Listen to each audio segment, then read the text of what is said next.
In today's society, perfectionism is practically a religion. Only instead of salvation, it offers you burnout, imposter syndrome, and the creeping sensation that everyone else is doing life better than you. And let's be real, to analyze the future and be one step ahead is smart, but the universe doesn't care about your perfectly detailed and optimized 5-year plan. It's too busy orchestrating chaos. It has been around for billions of years, and it's seen plenty of perfectionists come and go, all tripping over their own need for control, and it probably finds it hilarious. Social media, with its endless highlight reels of curated lives, convinces us that perfection is not only achievable but expected.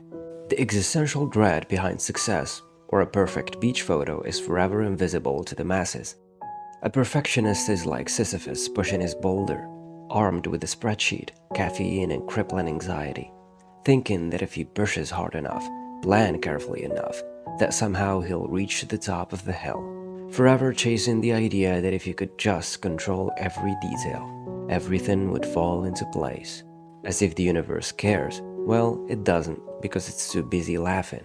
Control is the biggest lie we've ever sold ourselves. We like to think that if we obsess long enough, we can tame the chaos of life, but the universe is ever the prankster. Perfectionism is just the human brain's tragic attempt to defy entropy. Truth is, no matter how much you perfect yourself, you're still just one misstep away from tripping face first into the abyss. Life is messy, and so are you. Welcome to reality. But don't get me wrong, this does not absolve us from giving it our best effort. So exhaust not your heart but your hands. Let the waves wash over your perfect plans. The real joy is in the freedom to be human, unpredictably unmanned. What else can signify the maddening joy of a mind long tormented by the relentless pursuit of perfection, straining, striving, tethered to an illusion, to endure this harsh demand, to labor under the crushing weight of flawless expectation, cold and without mercy.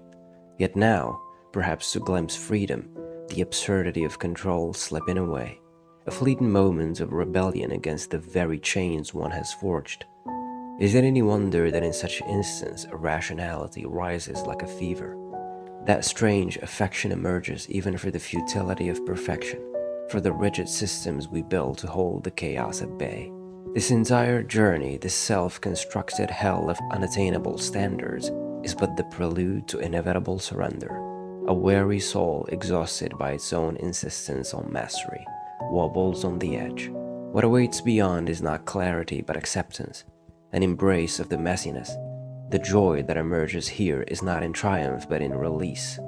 A cold laugh in the face of a universe indifferent to our meticulous plans. To pursue perfection is to dance with despair. The soul ever wonders if it will find the light in its hollow pit. The exultation is not found in achieving but in the recognition that no achievements will ever be enough. And perhaps that is where true strength lies. A renewed faith not in success but in the chaotic, entropic flow of existence itself. And so the cycle repeats endlessly. What is life, if not the perpetual chasing of meaning in a universe that remains stubbornly silent? It's not just work. Perfectionism has infiltrated our relationships too. We hold our partners to impossible standards. The whole thing isn't really about being perfect. It's about control, trying to stave off the chaos that is life. But whether it's spilled coffee or 3 a.m. existential dread, chaos will always find a way in.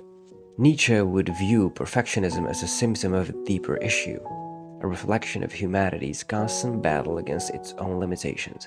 He saw the obsession with control and flawlessness as a denial of the chaotic, unpredictable nature of life.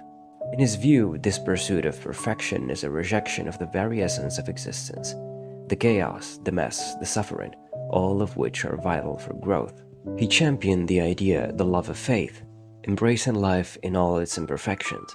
In his view, true strength and greatness don't come from achieving perfection, but from accepting the inevitable flaws, failures, and absurdity of life. He might argue that perfectionism traps us in a cycle of self-deception, constantly striving for something unattainable and missing the beauty in what is flawed, human, and raw. Though he critiques the obsession with perfection, he also acknowledges its value, writing, "The higher we soar, the smaller we appear to those who cannot fly. This suggests that while the pursuit of perfection may alienate us from others, it is often essential for personal growth and self-overcoming. Life, with all its ups and downs, demands a balanced approach, neither fully rejecting the pursuit of perfectionism nor succumbing entirely to it. Perhaps the wisest path lies in embracing the middle road, steering clear of extremes.